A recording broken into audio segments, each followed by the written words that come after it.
हाँ तो dear students, हम इतिहास में फोर्थ अध्याय कर रहे हैं जिसका नाम है विचारक, विश्वास, इमारतें, सांस्कृतिक विकास। इस अध्याय में हमने जो हमारी सेकंड वीडियो है इसके अंदर हमने बौद्ध धर्म, जैन धर्म और स्तूप के बारे में पढ़ा। तो आज हम इस वीडियो के माध्यम से जो जैन धर्म और बौद्ध धर्म की समानताएं क्या थी, उन दोनों के अंदर क्या समानता थी दोनों के अंदर, और ये जो दोनों धर्म है इन्होंने इतनी ज़्यादा उन्नति कैसे की, और उन्नति करने के बाद में जैसे बौद्ध धर्म का पतन है किस कारणों से हुआ, आज हम इस वीडियो में से ये पढ़ेंगे इस वीडियो के माध्यम से।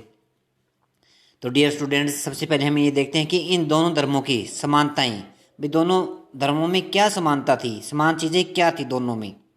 तो आप सभी को पता है कि जो दोनों धर्मों के संस्थापक थे वो क्षत्रिय राजकुमार थे। एक का पता होगा आप कौन सा था, ये महावीर, और दूसरे का गौतम बुद्ध। उसके बचपन का नाम क्या था, वर्धमान महावीर और गौतम बुद्ध। ये दोनों क्या थे, अक्षत्रिय थे, राजकुमार थे। समानता हो गई दोनों में। दोनों ने ही घर बार छोड़ दिया था और कठिन तपस्या की थी दोनों ने, और इस तरह दोनों का सच्चा ज्ञान प्राप्त हुआ। आगे आता है कि इन दोनों धर्मों का उदय हिंदू धर्म की प्रतिक्रिया के रूप में हुआ। जो इनका जो धर्मों का उदय हुआ था तो किसके अकॉर्डिंग हुआ था, ये हिंदू धर्म की प्रतिक्रिया के रूप में हुआ।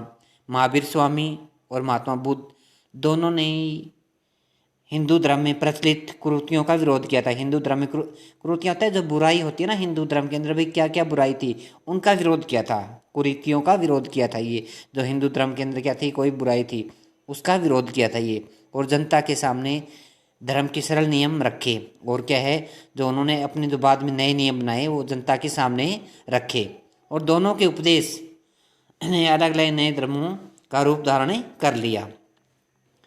दोनों धर्म अहिंसा पर बड़ा बल देते थे। अहिंसा मीन्स पता ही होगा तुम्हारे को, किसी पे क्या है, अत्याचार नहीं करना, पेड़ पौधे नहीं काटना, जानवरों को नहीं मारना, अहिंसा का उपदेश दिया, बल दिया। और इनके अनुसार किसी भी जीव को मन, कर्म, वचन से कष्ट न देना, यही क्या थी, अहिंसा थी। और दोनों ही धर्मों ने क्या है, जाति पाति का विरोध किया था। दोनों ही धर्मों ने क्या है, बौद्ध धर्म और जैन धर्म ने जाति पाति का विरोध किया था। तो समानताएं पता लग गई आपको कि दोनों ही क्या है, क्षत्रिय राजकुमार थे, और ये क्या है, हिंदू धर्म की प्रतिक्रिया के रूप में उभरे ये। और दोनों धर्म किस पे बल दिया, अहिंसा पर बल दिया। और दोनों ही धर्मों ने क्या है, जाति पाति का विरोध किया। तो इस प्रकार क्या है, इनके अंदर ये समानताएं थी। अब देखते हैं कि हम जैन धर्म और बौद्ध धर्म की उन्नति के कारण, भाई इन्होंने उन्नति कैसे कर ली, इतनी जल्दी उन्नति कैसे कर ली, दोनों धर्मों ने उन्नति कैसे की। तो हिंदू धर्म में जटिलता, जब हिंदू धर्म था ना, जटिलता थी उसके अंदर, इसके नियम वगैरह बनाए हुए थे वो बहुत ज़्यादा क्या थे, मुश्किल थे। जो यज्ञ वगैरह करते थे वो बहुत ही ज़्यादा क्या थे, मुश्किल थे। तो ऋग्वैदिक काल में आर्यों का धर्म बड़ा सरल था और इन सिद्धांतों को आसानी से अपनाया जा सकता था, परंतु धीरे धीरे आर्य धर्म जटिल होता चला गया। आर्य मीन्स क्या होता है, हिंदू धर्म जो है वो जटिल होता गया। व्यर्थ के कर्मकांड धर्म का अंग बन गए। व्यर्थ के कर्मकांड क्या होते हैं, अन्य नियम जो बनाना, फालतू के नियम बन जाना। लोगों के लिए इस धर्म के सिद्धांतों को अपनाना मुश्किल हो गया। तो इनके जो सिद्धांत थे वो बहुत ही ज़्यादा मुश्किल हो गए, जो नियम थे वो मुश्किल हो गए, इसलिए क्या है, लोग उनको नहीं अपना सके। दूसरा आता है हमारा कि जाति प्रथा तथा छुआछात। तो क्या जाति बंधन बहुत कठोर हो चुके थे, लोगों में छुआछात की भावना इतनी बढ़ गई कि वे शूद्रों को छूना भी पाप समझने लगे। जो हिंदू धर्म अंदर क्या है, जो शूद्र थे, हमारे 4 वर्णों में बांटा गया, 4 वर्गों में शूद्र थे, शूद्रों को क्या है, लोग छूना भी क्या है, पाप समझने, अगर किसी को हमने छू लिया तो क्या है, वो पाप समझते थे ये। तो शूद्र लोग किसी ऐसे धर्म की इच्छा करने लगे जिससे कि उन्हें उचित स्थान मिल सके। देखो, एक तो ये हो गया कि हिंदू धर्म में जटिलता थी, इसके व्यर्थ क्या है, इसके अंदर कर्मकांड वगैरह थे ये, और ऐसे नियम बनाए गए जो क्या है, आम लोगों के लिए मुश्किल हो गया था। और जाति प्रथा और छुआछात बहुत अधिक था ये हिंदू धर्म के अंदर, जो शूद्रों के साथ क्या है, बहुत ही बुरा व्यवहार किया जाता था। और शूद्र लोग थे वो एक नए धर्म की क्या है, खोज करने लग गए। ब्राह्मणों की स्वार्थ भावना, जो ब्राह्मण थे वो अपने आप को क्या मानते थे, श्रेष्ठ मानते थे। हिंदू धर्म में ब्राह्मण अपने आप को क्या मानते थे? श्रेष्ठ मानते थे, सबसे सर्वोपरि मानते थे ये। तो क्या धर्म का कार्य ब्राह्मणों को सौंपा गया। आरंभ में वे बिना किसी लोभ लालच के अपना काम करते थे, परंतु धीरे धीरे वे स्वार्थी बन गए। जब स्टार्टिंग में क्या है, तब क्या है, इन ब्राह्मणों को इतना लोभ लालच नहीं था। जैसे जैसे क्या है समय बीतता गया तो ये धीरे धीरे क्या है, वो स्वार्थी बन गए। वे धर्म की व्याख्या अपने ही ढंग से करने लगे। वे धर्म की धर्म की व्याख्या करते थे वो अपने ढंग से, अपने तरीके से ही करने लगे। उन्होंने कुछ ऐसे रीति रिवाज भी आरंभ कर दिए क्या है, जिनसे उन्हें धन प्राप्त हो सके। ऐसे रीति रिवाज बना लिए जैसे क्या है उनको धन प्राप्त हो। ऐसे नियम बना दिए, ऐसे यज्ञ वगैरह करना, कुछ ये मान लो कि फालतू के नियम बनाना जिसके अकॉर्डिंग क्या उनको पैसे मिल सके। तो व्यर्थ के नियम बनाना, रीति रिवाज बनाना, वो उनका अर्थ क्या था यहाँ पे कि पैसे बटोरना लोगों से। इससे क्या है, जनता में क्या है, ब्राह्मणों के प्रति क्या है, रोष पैदा हो गया और वो क्या है, एक नए धर्म की खोज में जुट गए। कठिन भाषा थी ये। उस समय वैदिक धर्म के सभी ग्रंथ संस्कृत भाषा में लिखे गए थे। कठिन होने के कारण साधारण लोग इस भाषा को नहीं समझ सके, क्योंकि जो वैदिक धर्म के सभी ग्रंथ संस्कृत भाषा में लिखे गए हैं और ये भाषा इतनी ज़्यादा मुश्किल थी कि जो साधारण लोग थे इन भाषा को नहीं समझ सके। इसलिए वे किसी ऐसे धर्म की खोज में रहने लगे जिस धर्म के ग्रंथ लोगों की बोलचाल की भाषा में लिखे गए। बोलचाल मीन क्या होता है, आम भाषा में लिखे गए हो। ऐसे धर्म की खोज में वो क्या है, इनकी क्या पड़ताल करने लगे, खोजने लगे। महंगे यज्ञ जो क्या है, हिंदू धर्म में बड़े महंगे यज्ञ होते थे, ब्राह्मणों को ज़्यादा पैसे देना पड़ता था और उनको बड़ी बड़ी दावतें देनी पड़ती थी। तो साधारण जनता के लिए बड़ा ही मुश्किल हो गया था। तो लोग किसी क्या है, किसी सरल धर्म की इच्छा करने लग गए। तंत्र मंत्र में विश्वास, लोग अंधविश्वासी हो चुके थे। वे वेद मंत्रों के बजाय तंत्र मंत्र वे विश्वास करने लगे। यहाँ तक कि रोगों का इलाज भी जादू टोनों के द्वारा किया जाने लगा। इस अंधविश्वास को समाप्त करने के लिए किसी नए धर्म की आवश्यकता थी।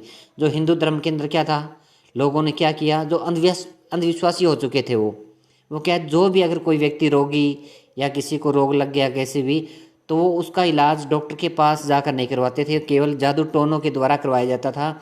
और ये अंधविश्वास क्या है, उनमें बहुत ज़्यादा व्यापक रूप से फैल गया था। इसके कारण क्या है, वो नए धर्म की आवश्यकता थी लोगों को। कई लोग क्या है, उससे तंग आ चुके थे। तो आगे आता है कि जो इनके पतन कैसे हो गए। अब जैसे बौद्ध धर्म और जैन धर्म का पतन कैसे हुआ, हम अभी देखते हैं कि बौद्ध धर्म के पतन के कारण क्या रहे। ये जल्दी से फैल भी गया था और फिर ये इनका जल्दी से भी पतन भी हो गया था। इसका क्या कारण था ये, तो धर्म में जटिलता थी। बौद्ध धर्म धीरे धीरे काफ़ी जटिल हो गया। जैसे स्टार्टिंग में था ये इतना जटिल नहीं था, मुश्किल नहीं था, परंतु धीरे धीरे ये जटिल हो गया। जैसे हिंदू धर्म था उसमें क्या धीरे धीरे क्या है अंधविश्वास आता गया, वैसे ही उसके अंदर भी क्या है अनेक ऐसे वैद के रीति रिवाज इस धर्म का अंग बन गए। परिणाम स्वरूप लोगों को इस धर्म में से विश्वास उठने लगा। जैसे क्या हुआ था कि हिंदू धर्म के अंदर जैसे जो ब्राह्मण थे वो अपने क्या है पैसे कमाने के लिए जैसे क्या है कर्मकांड रीति रिवाज में क्या है अपनी तरफ से बनाने लग गए। उसी प्रकार क्या है जो बौद्ध धर्म के पतन के कारण मुख्य कारण माना जाता है कि धर्म में जटिलता आ गई थी। धीरे धीरे बहुत क्या है ये जटिल हो गया था और इसके अंदर व्यर्थ के रीति रिवाज आ गए जो क्या है लोग उनको नहीं अपना सके, बहुत मुश्किल हो गए लोगों के लिए। और इसका रिजल्ट ये हुआ कि लोगों को इस धर्म से विश्वास से उठने लगा। आगे आता है कि संस्कृत भाषा, बौद्ध धर्म के अनुयायी थे जो शिष्य थे ने बुद्ध के उपदेशों को संस्कृत में लिखना आरंभ कर दिया और यह भाषा साधारण लोगों की समझ से बाहर थी। हिंदू धर्म में भी यही था कि जो भाषा थी वो क्या थी, वैदिक भाषा जो लिखे गए थे ग्रंथ वगैरह वो संस्कृत में थे और इसके अंदर भी क्या थी संस्कृत में जो उसके शिष्य थे वो क्या है लिखना आरंभ कर दिया। उसके उपदेश कौन सी भाषा में, संस्कृत भाषा में ही क्या है बुद्ध के उपदेशों को लिखना शुरू कर दिया। तो क्या है साधारण लोगों को वो समझ में नहीं आया, उनकी समझ से बाहर था। परिणाम स्वरूप क्या हुआ, बौद्ध धर्म की जो लोकप्रियता थी जो मान्यता थी वो कम हो गई। आगे आता कि भिक्षुओं का जो दूषित चरित्र, भाई जो भिक्षु थे अनुयायी थे भिक्षु थे बौद्ध भिक्षु, उनका जो चरित्र था वो अच्छा नहीं था। आजकल भी देख लो जैसे कोई महात्मा होते हैं बड़े बड़े साधु जैसे, उनका अगर चरित्र अच्छा नहीं होता उनकी फिर उनके साथ कैसा व्यवहार किया जाता है सभी को पता है। ये बौद्ध भिक्षुओं का चरित्र आरंभ में बड़ा ऊंचा था। जैसे स्टार्ट हुआ था ना ये बौद्ध धर्म, तब तो इनका क्या जो बौद्ध भिक्षुओं का जो चरित्र था ये वो करैक्टर बहुत ही अच्छा था, परंतु धीरे धीरे उनके चरित्र में अनेक दोष आ गए। लोगों को उनसे नफरत होने लगी, वो उनसे घृणा करने लगे।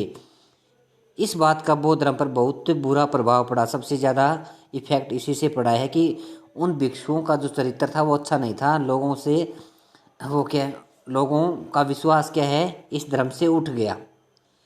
हिंदू धर्म में सुधार, पहले देखो हिंदू धर्म से लोग क्या है किस में आए हैं, बौद्ध धर्म में। अब क्या हिंदू धर्म में सुधार हो गया था, ये धीरे धीरे हिंदू धर्म में सुधार होने लगा। तो हिंदू धर्म में समय के अनुसार अनेक आवश्यक सुधार किए गए। परिणाम स्वरूप अनेक लोग जिन्होंने हिंदू धर्म को छोड़कर बौद्ध धर्म ग्रहण कर लिया था फिर से हिंदू धर्म में शामिल हो गए। हिंदू धर्म में क्या स्टार्टिंग में सुधार नहीं था, तो फिर क्या है इसमें दोबारा से सुधार होने लगा। जिन लोगों ने बौद्ध धर्म को अपनाया था वो वापिस हिंदू धर्म में चले गए, शामिल हो गए। राजकीय सहायता का अभाव होना, राजकीय सहायता होता है जैसे राजा की तरफ से क्या है किसी धर्म को फैलाने के लिए या उसका प्रसार करने के लिए या उसके जैसे स्तूप वगैरह जो मठ वगैरह वो स्थापित करने के लिए जो क्या धनराशि दी जाती है, अनुदान दिया जाता है, उनका अभाव आ गया था बौद्ध धर्म के। तो क्या राजा कनिष्क की मृत्यु के पश्चात क्या सैकड़ों वर्षों तक बौद्ध धर्म को राजकीय सहायता नहीं मिल सकी। राजकीय सहायता मीन्स क्या होता है, राजा की तरफ से कोई भी क्या है पैसा नहीं मिला, और यह बात भी बौद्ध धर्म की उन्नति के मार्ग में बाधा बनी, क्योंकि ज़्यादा इसका प्रसार नहीं हुआ, क्योंकि कोई भी क्या है राजकीय सहायता, पैसे से इसकी कोई भी सहायता नहीं मिली। बौद्ध धर्म का विभाजन हो गया था, पता ही तुम्हारे को, दो ये शाखाओं में बंट गया था। कनिष्क के काल में बौद्ध धर्म महायान और हीनयान नामक दो शाखाओं में बंट गया था। महायान और हिंदू धर्म के नियमों में विशेष अंतर नहीं था। जो महायान थे और हिंदू धर्म था उनके नियम मिलते जुलते थे, और महायान के अनेक अनुयायी हिंदू धर्म में शामिल हो गए। राजाओं का अत्याचार, मौर्य वंश के पश्चात मौर्य वंश के पुष्यमित्र शुंग ने बौद्धों पर अनेक अत्याचार किए। उसने अनेक बौद्धों की हत्या करवा दी। उसके अत्याचार से डरकर लोगों ने बौद्ध धर्म में छोड़ दिया, और विदेशी आक्रमण भी हुए। विदेशियों ने भी क्या है अनेक मठ क्या है विहार वगैरह तोड़ डाले। इन्होंने इन मठों और विहारों में रहने वाले बौद्ध भिक्षुओं का भी वध कर दिया।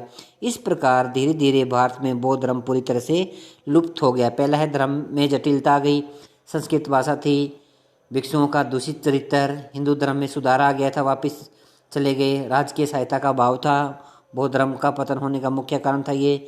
बौद्ध धर्म का विभाजन हो गया था दो शाखाओं में, पता ही होगा तुम्हारे को, महायान और हीनयान। राजाओं का अत्याचार, जो राजा लोग थे वो क्या है बौद्ध भिक्षुओं पर क्या अत्याचार करने लगे। इससे डरकर लोग क्या हिंदू धर्म में चले गए। विदेशी आक्रमण भी हुए, इन्होंने क्या अनेक मठ विहारों को तोड़ा, और वो क्या है इस प्रकार ये जो धर्म था पूरी तरह से लुप्त हो गया। और आगे आता है कि जैन धर्म के रहने के कारण जो बौद्ध धर्म तो क्या है पतन हो गया, लुप्त हो गया ये, परंतु जैन धर्म के रहने के क्या कारण थे कि जैन धर्म का अभी तक क्या है ये लुप्त क्यों नहीं हुआ, इसका पतन क्यों नहीं हुआ, इसके क्या कारण थे ये। भारत में जैन धर्म को उतना राजाश्रय नहीं मिला था जितना कि बौद्ध धर्म को, इसलिए राजाश्रय समाप्त होने पर भी इस धर्म को अधिक स्थिति नहीं पहुंची। राजा मीन्स क्या होता है, राजा की तरफ से क्या इतनी सहायता नहीं मिली थी जैन धर्म को। जो धर्म था जैन धर्म, इसको क्या है जो राजा ने इतनी, जो राजाएं वगैरह थी, जो राजा जैसे कोई भी लगा लो आप, कोई भी राजा था, तो राजा की तरफ से कोई सहायता नहीं मिली थी। बौद्ध धर्म वालों को तो मिली थी, राजकीय सहायता मिलती थी, परंतु क्या है बाद में नहीं मिली थी, तब उसका पतन हुआ था। परंतु इनको तो स्टार्टिंग से नहीं मिली थी, तो इनको क्या है ज़्यादा नुकसान नहीं पहुंचा। और जैन धर्म का प्रसार मुख्य तो व्यापार वाणिज्य में लगे लोगों में हुआ था। ये जो जैन धर्म का प्रसार किस में हुआ था, जो वाणिज्य जो व्यापार वगैरह करते थे ना उन लोगों में होता। इन लोगों पर बदलती हुई जो कंडीशन थी, परिस्थितियाँ थी, का अधिक प्रभाव नहीं पड़ा। ये जो जैन धर्म अपनाया है लोगों ने, ये किन लोगों ने अपनाया था, ये व्यापारी लोगों ने। और जो क्या है जो परिस्थितियाँ बदलती गई तो इन पे ज़्यादा क्या इफेक्ट नहीं पड़ा, इसलिए भारत में जैन धर्म आज भी अपना अस्तित्व बनाए हुए, आज भी क्या है ये अस्तित्व में है ये। तो हमने देख लिया कि बौद्ध धर्म के पतन किस कारण से हुए और जो जैन धर्म के रहने के क्या कारण थे। तो हमने स्तूप तो कल पढ़ लिया था। अब देखते हैं कि दो शाखाओं में बंट गया था, ये बौद्ध धर्म था वो दो शाखाओं में बंट गया था। तो ये दो शाखाएं थी हमारी, हीनयान और महायान। तो इसको भी थोड़ा सा विस्तार से पढ़ लेते हैं। हीनयान तथा महायान बौद्ध धर्म के दो विभिन्न संप्रदाय हैं। इनमें से महायान बौद्ध धर्म का नया रूप था और बौद्ध धर्म ने यह रूप कनिष्क के काल में धारण किया था। देखो ध्यान रखना, ये दो शाखाएं बनी थी, तो नया रूप कौन सा था? ये महायान। और ये किसके काल में? कनिष्क के काल में धारण किया गया था ये महायान जो था। और उसके समय में यह महान धर्म दो भागों में विभाजित हो गया था, महायान और हीनयान। गौतम बुद्ध ने अनुशासन, अहिंसा, दूसरे नियमों पर अधिक बल दिया था। किस पे दिया था? अनुशासन में रहना, अहिंसा पर, दूसरे नियमों पर अधिक बल दिया था। भिक्षुओं के लिए कठोर जीवन व्यतीत करना कठिन हो गया था। जो भिक्षु लोग थे ये, इनके लिए क्या मुश्किल हो गया था ये नियमों पे चलना, अहिंसा पे चलना, अनुशासन में रहना, तो बहुत ही ज़्यादा क्या है डिफ़िकल्ट हो गया था इनके लिए अपना जीवन क्या है यापन करने के लिए, जीवन का निर्वाह करने के। धर्म को समय के अनुकूल बनाने के लिए उसमें सुधार किए गए और यह सुधार हुआ धर्म महायान कहलाया। इसके विपरीत बौद्ध धर्म की प्राचीन शाखा को हीनयान का नाम दिया गया। नया को देखना जाना महायान, और जो प्राचीन थी ये प्राचीन शाखा वो थी ये हीनयान। तो इसमें अंतर देखिए, अब हीनयान शाखा और महायान शाखा में अंतर क्या था? ये इस शाखा के जो अनुयायी थे, जो शिष्य थे, न तो देवताओं में विश्वास रखते थे और न ही बुद्ध को देवता मानते थे। हीनयान वाली जो पुरानी शाखा थी। अब जो नई बनी है महायान शाखा, इस शाखा के अनुयायी देवताओं में विश्वास रखते थे और बुद्ध को देवता मानते थे। इसमें मूर्ति पूजा के लिए कोई स्थान नहीं था हीनयान में, और इसमें बुद्ध की मूर्ति पूजा होती थी। और हीनयान शाखा में क्या है? इस शाखा के अनुयायी केवल बुद्ध में विश्वास रखते हैं और बौद्धिस्तों में नहीं। इस शाखा के अनुयायी थे बुद्ध के साथ साथ बौद्धिस्तों में की भी पूजा की जाती थी।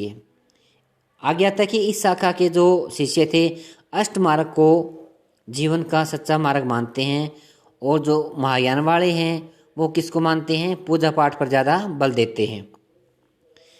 और हीनयान शाखा में मनुष्य का अंतिम लक्ष्य निर्वाण प्राप्ति है, मोक्ष प्राप्त कर लेना है, और इसके अनुसार जीवन का अंतिम लक्ष्य स्वर्ग की प्राप्ति है। उसका मोक्ष प्राप्त करना है, इसका स्वर्ग प्राप्त करना है। ये हीनयान शाखा में इस शाखा के अनुयायियों ने प्रचार कार्य में पाली भाषा का प्रयोग किया और महायान शाखा के अनुयायियों ने प्रचार कार्य में संस्कृत का प्रयोग किया। हीनयान शाखा का प्रचार कार्य एशिया के दक्षिणी प्रदेश में हुआ और इस शाखा का प्रचार कार्य मध्य एशिया के उत्तरी प्रदेशों में हुआ। इस धर्म के सिद्धांत हिंदू धर्म से अधिक मेल नहीं खाते, और ये क्या है जो महायान वाले ये हिंदू धर्म से अधिक मेल खाते हैं। तो ये लेसन बहुत ही ईजी है, और आप अगर एक बार भी वीडियो को या क्वेश्चनों को ध्यान से पढ़ोगे, याद करोगे, तो डियर स्टूडेंट्स आपको पूरा लेसन अच्छी तरह से कवर हो जाएगा। Thanks watching for video.